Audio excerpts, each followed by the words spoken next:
Maglagay ng contact number sa lock screen. Tulad nito. Okay, simple lang guys. Una, punta tayo sa settings. Hanapin natin ang settings. Then click. Okay, ayun. Tapos i-scroll down lang natin. Hanapin natin yung lock screen na option.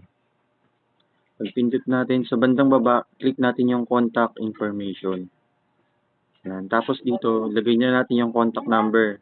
Sakaling may mabuting tao na makapulot ng cellphone natin, ito yung ito yung number na pwede nilang kontakin para masoli sa atin yung cellphone.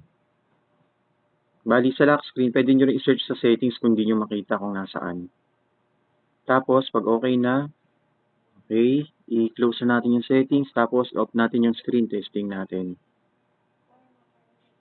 Oops, ayun na, nandun na. At least alam na natin kung paano